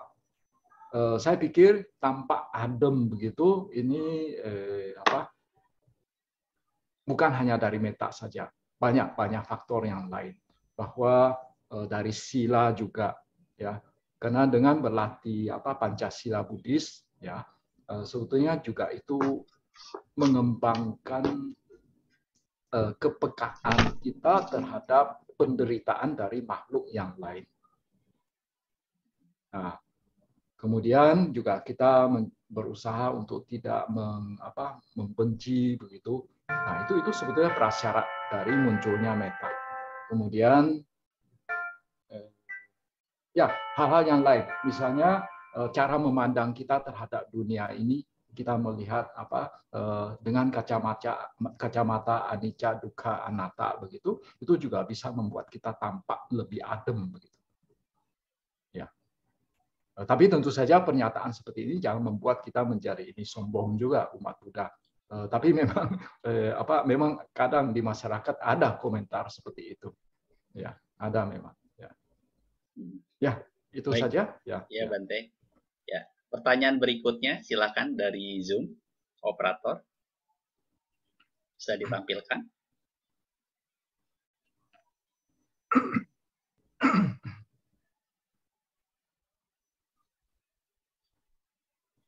Oke. Ini di luar konteks, Bante, di luar judul. Apakah Bante berkenan menjawab? Boleh, nggak apa-apa. Oke, silakan Bante. Mohon bertanya, maaf pertanyaan di luar tema, mau tanya apa bukti kebenaran agama Buddha dalam sains dan lain-lain. Terima kasih.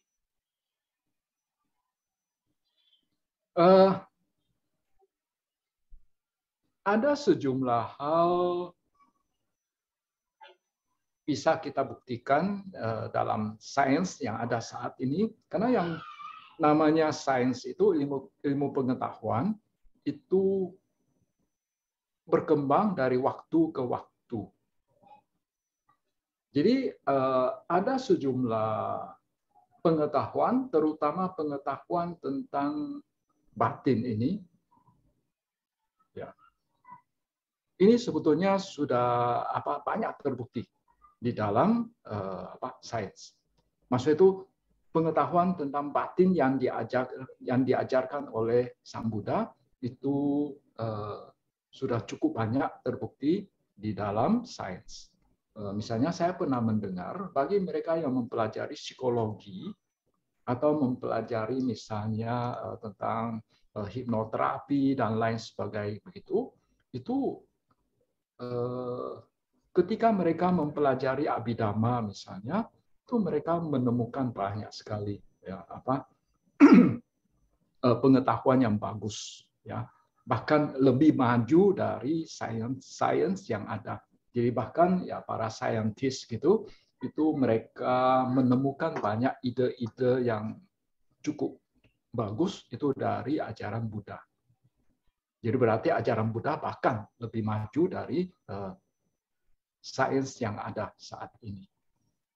Tapi memang untuk bidang-bidang yang lain itu masih kadang masih terjadi pertentangan. Ya, masih menjadi pertentangan. Jadi untuk hal-hal seperti itu biasanya itu saya cenderung itu tidak terlalu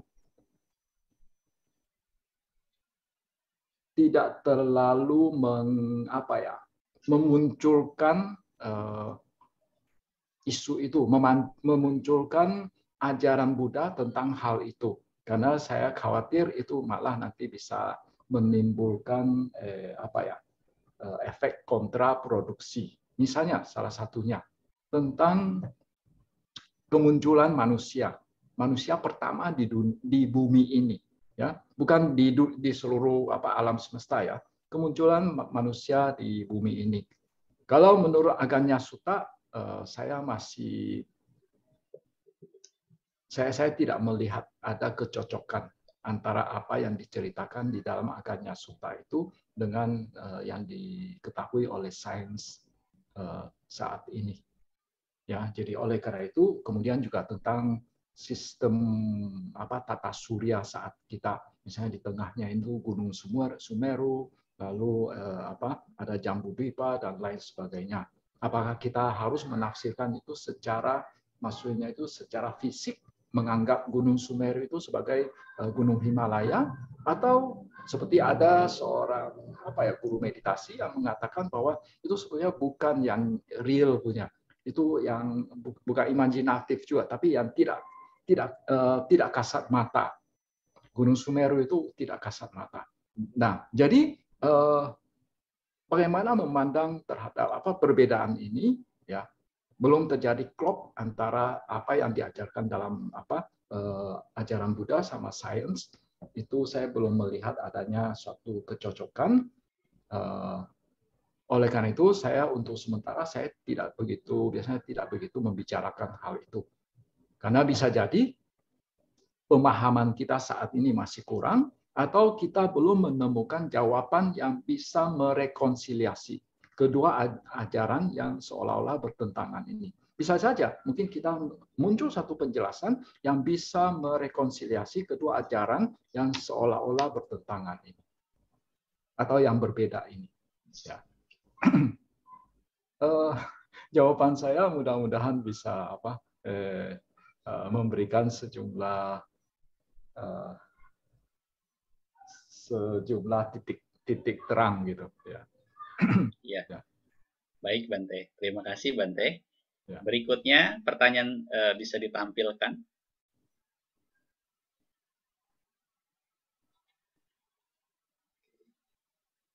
Pertanyaan dari Zoom. Bagaimana metode metta bhavana untuk orang yang kita benci, serta bagaimana melatih UPK dalam kehidupan sehari-hari, Bante?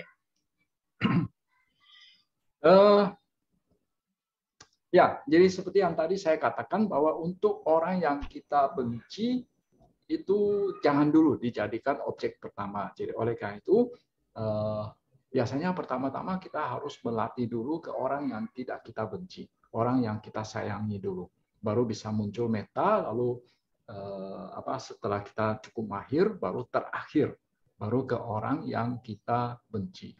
Tapi boleh saja sih untuk tahap awal, walaupun kita belum mendapatkan feel yang cukup jelas tentang metta itu, boleh kita berusaha untuk memancarkan metta ke orang yang kita benci atau orang yang membenci kita. Terutama orang yang membenci kita. Karena kalau kita benci, pertama-tama harus bereskan dulu pandangan kita tentang orang yang kita benci ini.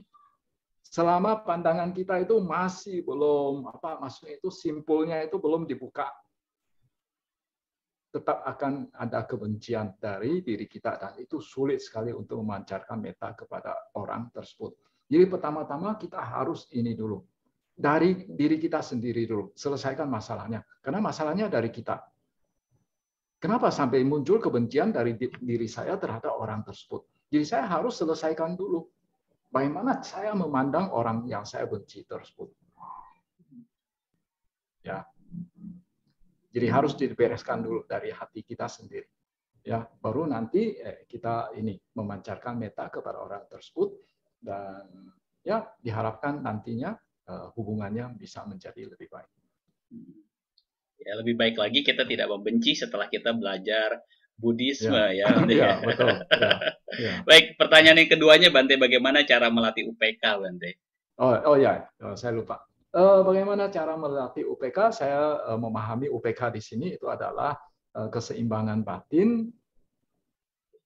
Ini juga perlu memiliki satu cara berpandang yang sudah harus dimiliki sebelumnya. Bahwa biasanya namanya seimbang kan berarti kita tidak suka juga tidak benci. Ya. Pertama, ke yang dibenci dulu, bahwa biasanya itu kita membenci seseorang itu karena mungkin kita merasa tingkah lakunya itu terhadap diri kita itu kurang bagus. Ini menurut persepsi kita.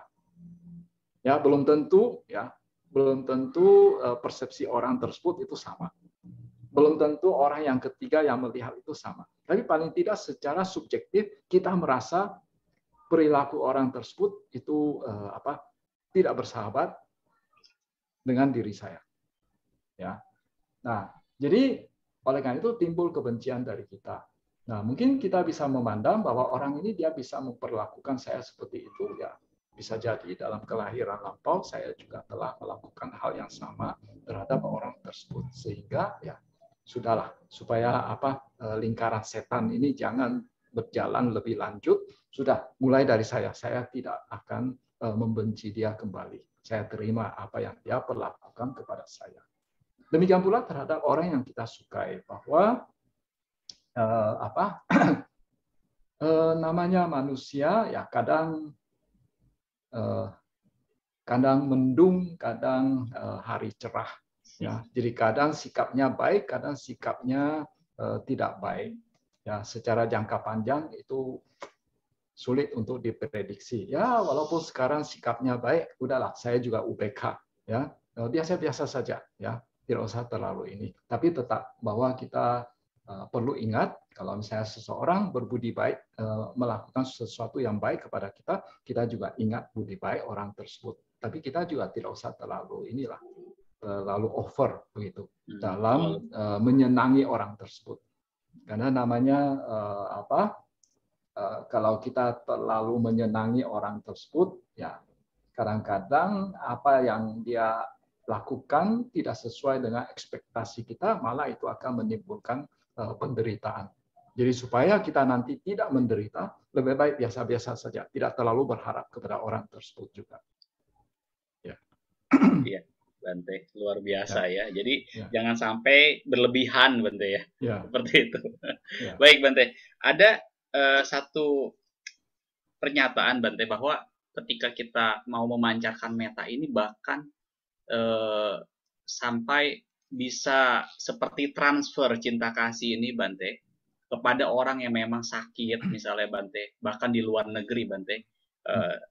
Apakah memang itu bisa menjadi salah satu bentuk, itu memang, oh iya, memang benar bahwa ketika orang memancarkan meta kepada orang yang sakit, dan orang yang sakit itu jadi merasa mempunyai energi positif gitu, Bante, dari pancaran meta yang dilakukan oleh orang yang misalnya memang orang tersebut ada di Indonesia, yang memancarkan meta yang sakit misalnya ada di Amerika. Apakah memungkinkan seperti itu, atau itu hanya sebuah boleh dikatakan ya kesamaan saja, Bante?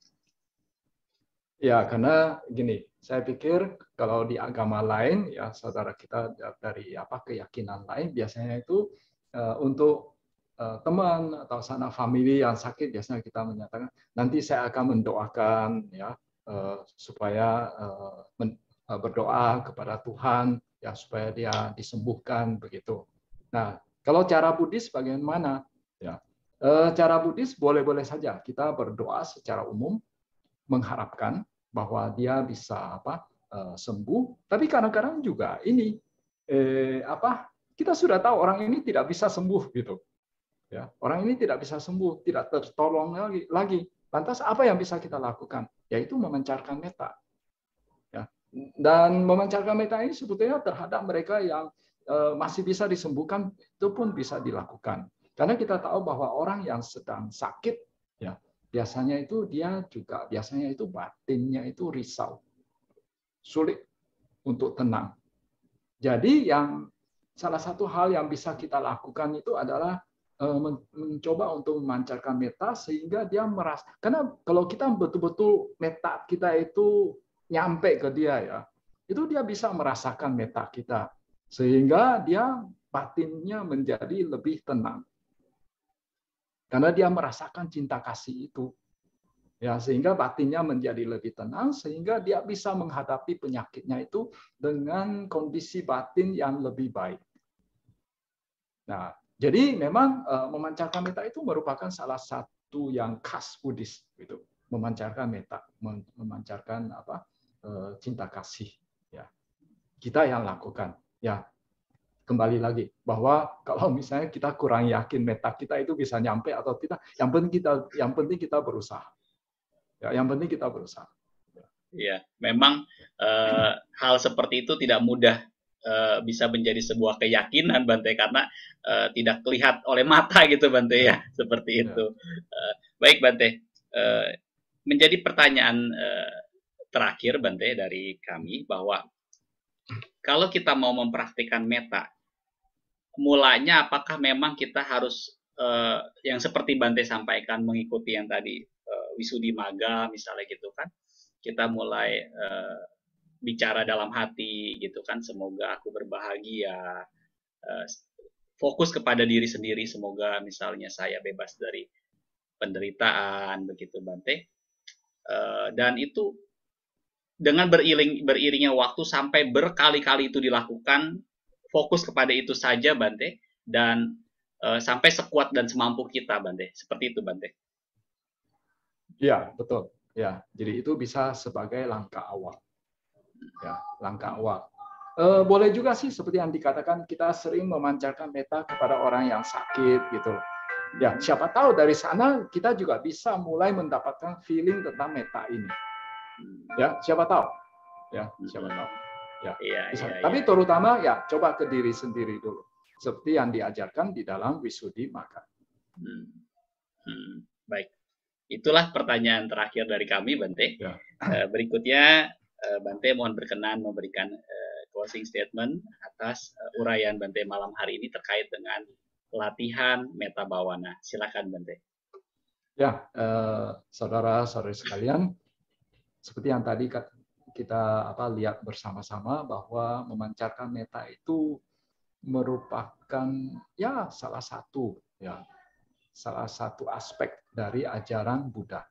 Ya, karena kita sering mengatakan Buddha itu penuh dengan cinta kasih. Kita melihat ketika melihat pratima Buddha, ya, wajah Buddha selalu menampakkan wajah yang penuh dengan cinta kasih. Ya, walaupun itu sepertinya rekaan pembuat patung gitu, ya. Tapi memang dari ajaran-ajaran beliau kita bisa melihat bahwa Buddha itu memang seorang yang penuh dengan cinta kasih. Jadi oleh karena itu kita sebagai siswa beliau, ya kita perlu juga mengikuti jejak beliau, ya sering memancarkan cinta kasih dan juga sekalian melatih atau menumbuhkan ya pengembangan batin kita, melatih meditasi sekaligus, ya membuat batin kita itu semakin berkembang. Ya, jadi oleh karena itu ya metta bawana itu layak untuk dipraktekkan. Ya, itu saja penutupnya. Terima kasih Bante, penutupnya sangat luar biasa.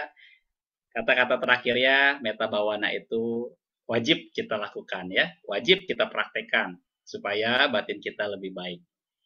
Demikianlah Rama Ramani, Ibu Bapak Saudara-saudari, uraian dari Bante Tirtayano yang telah memberikan inspirasi kepada kita semua terkait pengembangan batin melalui metta bawana.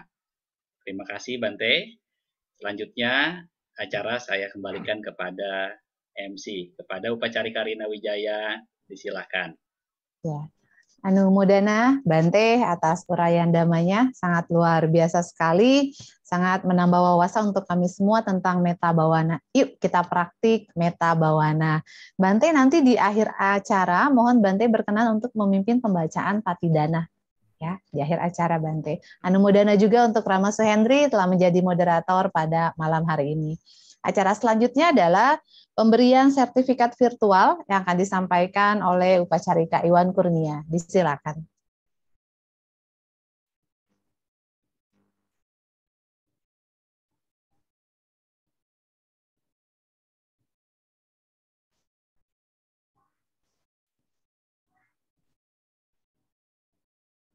Boleh diwakilkan oleh Rama Suhendri, Rama? Ya, baik. Pada malam hari ini, tanggal 16 Januari 2022, episode 74, kami dengan penuh hormat memberikan sertifikat kepada Yang Mulia Biku Tita Yanyo Mahatera sebagai narasumber dalam acara Ruang Cerdas Magga Budi Nasional. Terima kasih atas inspirasi dan juga pencerahan untuk kami semua. Mari kita bersama-sama bersikap anjali dan memberikan penghormatan kepada Bante yang akan saya awali dengan Okasa Wandami Bante. Bante. Abiwadana sirisa nicang udang pacayino cattaro dhamma wadanti ayuwanto sukhang bala.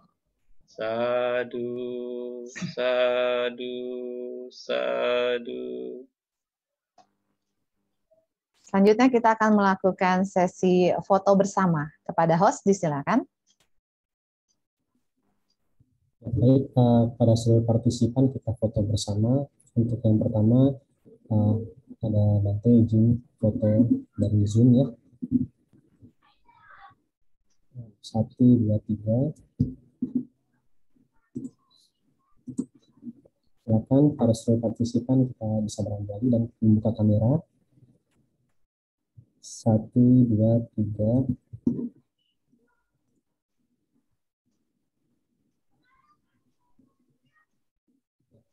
Yang terakhir 1, 2, 3. Baik, terima kasih. Silakan Cirina.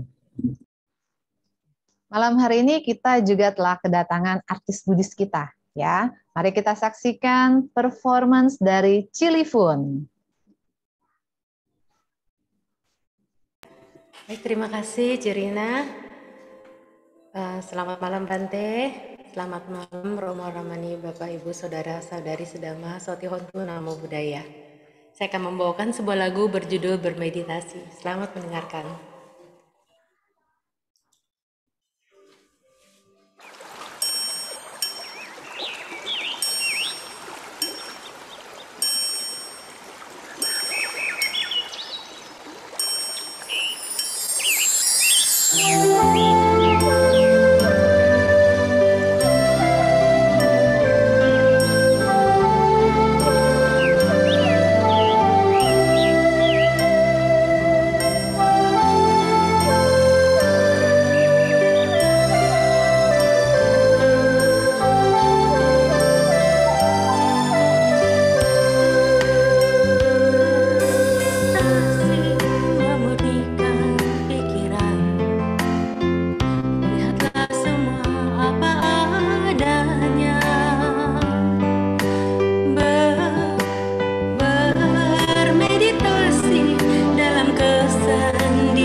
Sotihontu, Namo Buddhaya. Terima kasih.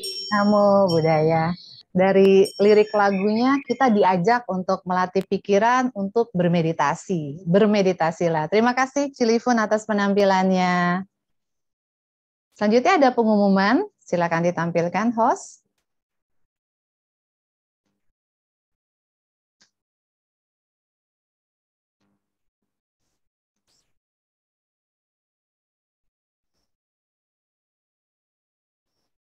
Ruang Cerdas Maga Budi, episode Minggu 6 Februari, episode yang ke-75, akan menghadirkan narasumber yang sangat luar biasa, yang mulia Biku Utamo Mahatera, dan akan dimoderatori oleh Dr. Ponijan Liao. Kebajikan mewujudkan keberuntungan, ya. Semuanya diharapkan bisa hadir, karena ini kita akan juga menggalang tawaradana ya untuk pembangunan gedung SPUB Banten.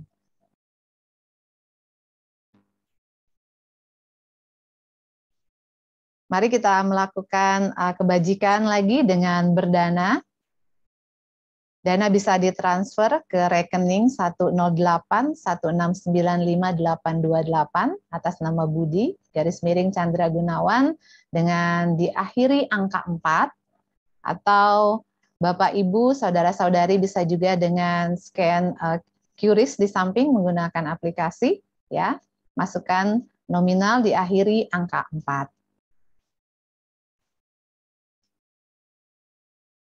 Terima kasih atas dana yang telah diberikan. Mari kita melengkapi kebajikan kita pada malam hari ini dengan melakukan patidana yang akan dipimpin oleh Yang Mulia Biku Tita Ianyo. Silakan Bante. Ya, baik. Apakah dari panitia ada menyiapkan teks patidana? Tidak ya?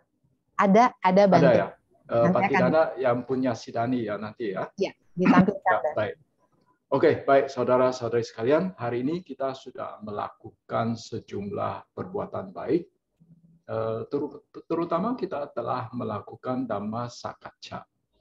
Ya, itu dikatakan menghasilkan jasa-jasa kebajikan yang cukup besar.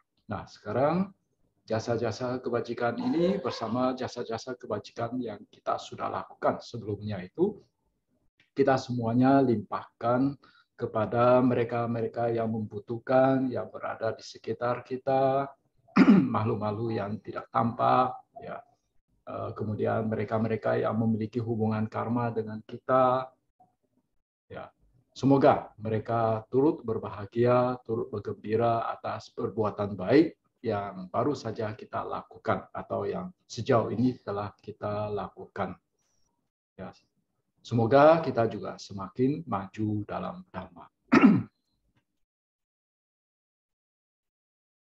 Hendak mayang patidanang karomase punya sidani katassa yana nyani katani me te sanca bhagino hontu sattananta pamanaka ye piya gunawanta ca maihang mata pita dayo dittha me capya dittha anye manjatta verino satta tittanti lokasmin te bumma catuyo nika pance kacatuwo kara sansaranta bhawa bawe nyatang ye patidanang me anumodantu te sayang ye cimang na pajananti dewa te sang niwedayung maya dinnana punyanang anumodana hetuna sabbe satta sadahontu awera sukha jiwino kema padanca pappontu desa sasi Jatang Subha. Sadu, sadu, sadu. Berakhir sudah acara Ruang Cerdas Magabudi kita pada malam hari ini. Terima kasih kepada Bante yang telah hadir, Wandami Bante. Terima kasih juga atas kehadiran Rama Ramani, Bapak, Ibu, Saudara, Saudari semuanya pada malam hari ini. Kami tunggu kehadirannya di episode selanjutnya. Terpujilah Sang Buddha, Namo Buddhaya. Semoga kita semua selalu sejahtera. Soti Hontu.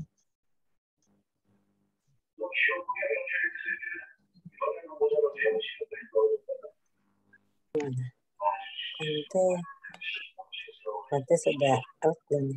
Iya, terima kasih semuanya Bapak Ibu yang telah hadir. Bante sudah